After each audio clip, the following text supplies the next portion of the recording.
Hey. So we are going to make an omelet.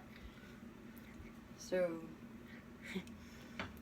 this is not going to be your like fancy ass whatever. I have roasted red pepper strips. I have cut up mushrooms and I have cut up ham. Now I'm going to be lazy as fuck and I'm going to microwave these and warm them up. So give me a sec. I'll be back in a moment.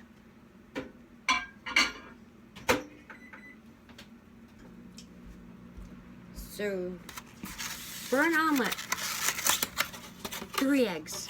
3 eggs. Okay? Don't mess around with that 2-egg crap. Like, you're not a goddamn fucking toddler. 1, 2, 3 eggs.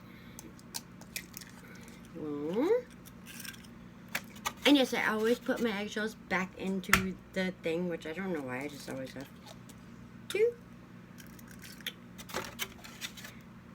3. And guess what you do not put in your omelets? Milk. You don't put milk in your omelets. It is water, cold water. Because if you put hot water with the egg, it will start to cook the egg, and you do not want that to happen. So just a little smidge touch of cold water and an actual whisk. A whisk. See? Whisk. This pretty little goddamn thing. And you just beat the fucking brakes off that thing like it is your boyfriend from when you were 14 years old and you broke your heart. You're gonna beat the crap out of this thing.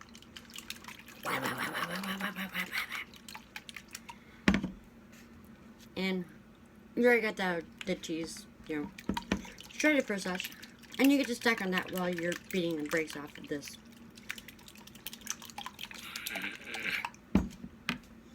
And then you get a pan.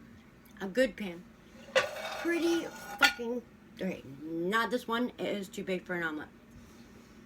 Give me a sec. I will get the proper one.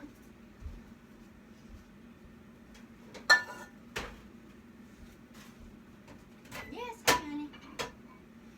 I don't know if you can see me, but I got the plate. Oh, this stuff. Okay, so this size pan. Very, very good for an omelet. Yeah, the backside is a little... but she's still beautiful. The fancy ass spray stuff.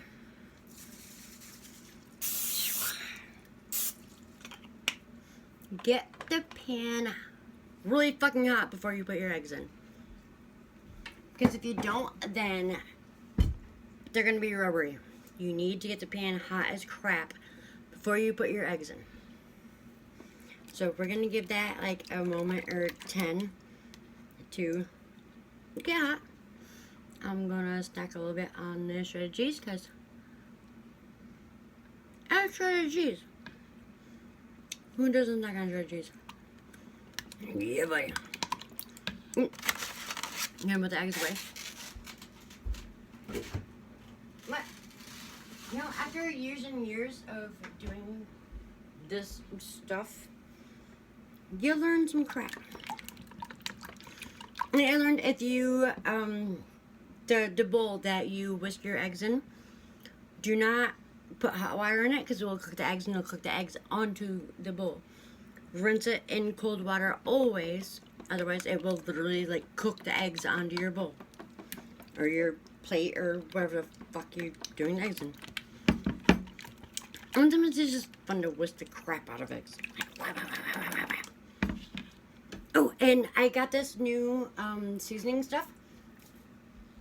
It is Badia Saison Complete. I'm sorry. It is that. This is amazing on everything from eggs to potatoes to corn to anything. So good. Oh, and this one. The tomato basil seasoning. I know it's blurry and I'm sorry, but it's so good because I love tomato. Oh, that's what I forgot to get. Huh? I'm gonna do that because I have canned tomato, which I'm gonna get and I'm gonna open. I'm gonna put tomato in this thing. And it's very, very easy, simple tomato. This, Italian diced tomato, blah, blah, blah. If you've never had tomatoes in your eggs, you are missing out so gosh darn freaking bad. They are so delicious. And when you open your canned tomatoes, do not drain them. That juice, if you do not use it in whatever you're cooking, put it in a baggie and you can use it for anything else that you make that will take tomatoes. Like meatloaf, spaghetti sauce, any of that stuff. Like, do not ever dump the juice out of a can of diced tomatoes. I'll warm them after. Totally forgot that I warmed all the other crap. Alright, so my pan is hot as crap. Super duper toasty. Here we go. And I can turn it so you can see. Toasty, toasty pan.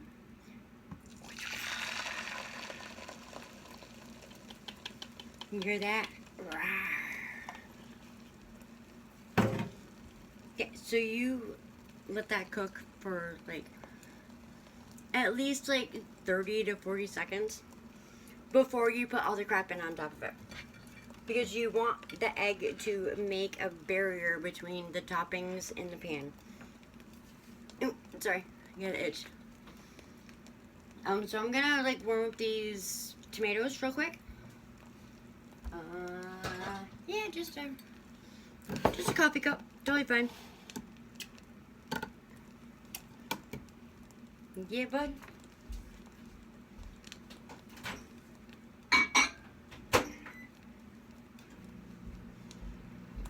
Covering it.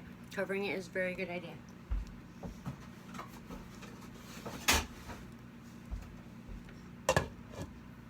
My pans, there's like 3 lids for like 5 pans. So whichever one is big enough to fully encapsulate it, there we are. So I'm gonna let this cook for another like minute-ish. I'm gonna get the tomatoes out of the microwave.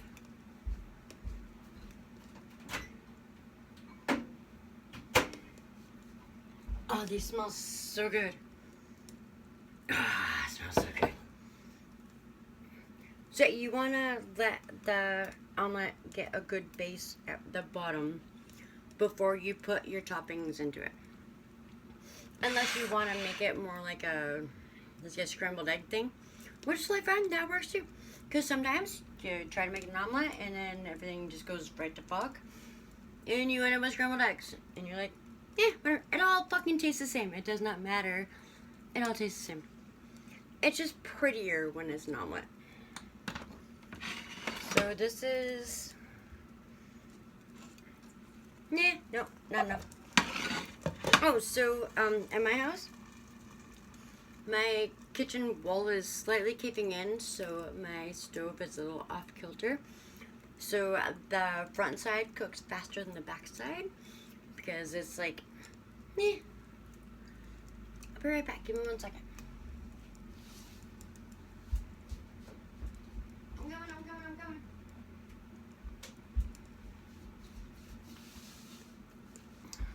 So yeah, we're gonna give it another smidge cook, and then we're gonna put the toppings in, and then we're gonna put the cheese on, and then everybody's gonna be happy as heck. Hi, I look pretty damn cute. Oh, I had a hole in my shirt. Whoops. Okay, so the toppings. Now we're in the microwave, so they're all already warm. So they're not gonna cool the egg down at all. They're not gonna make it cook weird or nothing. And yes, I put more toppings than, oh my goodness gracious, like there's so many toppings on this thing. And I ain't got the tomatoes in it yet. After I put tomatoes in, I'll show you how it looks, because it's ridiculous. If you're gonna cook, always keep a towel on you, because you always are going to have to wipe your hands off. Always. Tuck it in your waistband. All good. No worries. Ta-da. Alright, so tomatoes, and just a little bit of tomato juice apparently.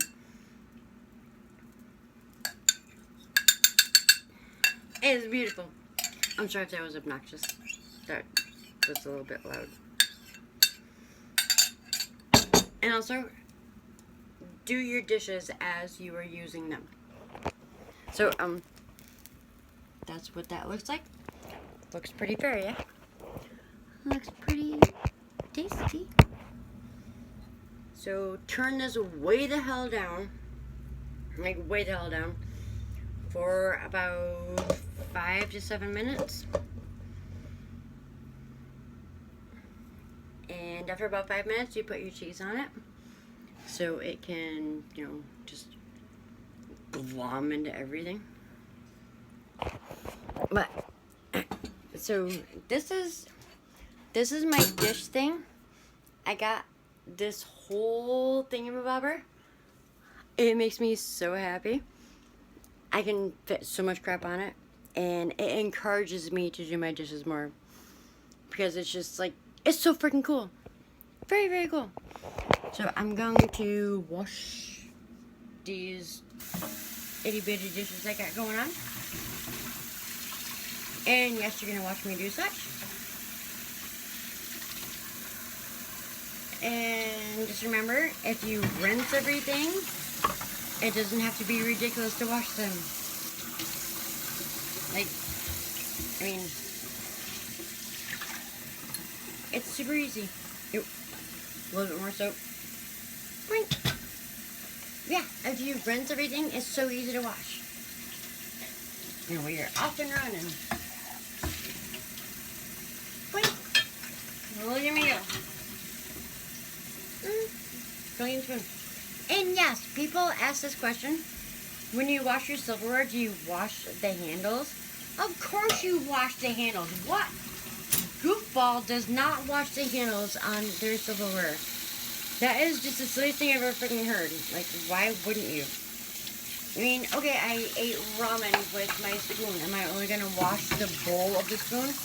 No, you gotta wash the whole dang thing because it's all covered in ramen. Why are people so weird? Like, how do you think that's okay to not wash? To not wash that? Freaking weirdos. I mean, if you have anyone in your family that doesn't wash the handles of spoons, you should probably rethink eating there. Because, I mean, I'm sorry, that's not normal. And yes, I know you're not supposed to wash wooden cutting boards in water and stuff. But I've washed that one that way for years and I've never had an issue with it. Oh, this thing is so cool. It's got a, here, where's my towel? On my hip. So this thingy, yeah, this thingy, it has a special holder for your knives when you wash them. Like, oh, just go in there. So they're not like stuck in with the other silverware and stuff. It's pretty awesome.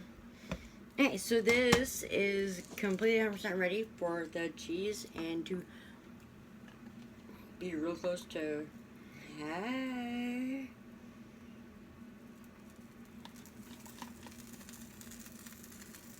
I am not showing you how I'm putting the cheese on, but when I'm like done putting it on, I will show you how I put cheese on.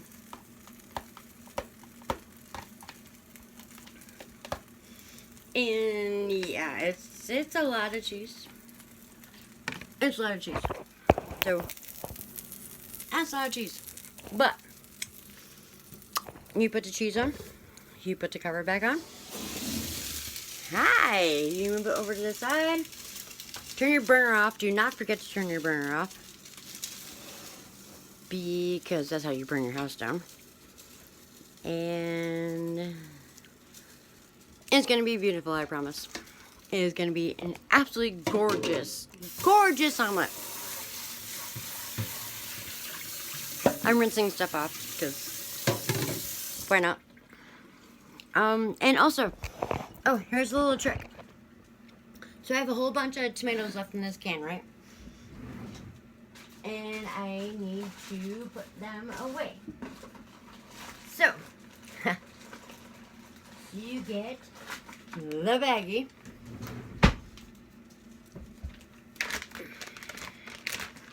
Actually, this one isn't even a trick. It's just like the easiest thing in the world. You just put the damn baggie over the can, hold it tight, flip it over. Kabam. If it's anything bigger than a can, you take the baggie and you put it in like a coffee cup or a drink glass like this, and then you use that as the structure to put the stuff into the baggie. It's a really good idea. It saved my butt like a whole bunch of times. So here we go. Tomatoes. Into the freezer they go. Go back. Alright.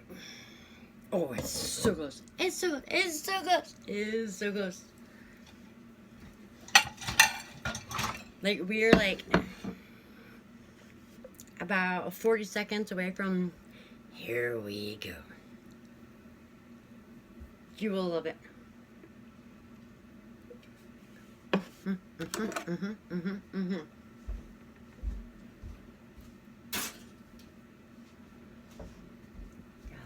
me a fork. I got me a plate. I got me an old crappy dollar store spatula, which is more than enough for this. So this is what it looks like in the pan. Pretty gorgeous, yeah? Pretty gorgeous. So you take your spatula and you go around the outside of it. Make sure you loosen the whole entire gosh darn thing. Shake it a little bit. And as you're putting that on your plate, use the pan to flip it, to fold it. That is how you fold an omelet. See that? That is how you fold an omelet. You do not flip an omelet. You don't do any of that dumb shit. You use the pan and the spatula to fold it on itself when it is done cooking. So, yes. I hope you enjoyed this video as much as I'm gonna enjoy this omelet.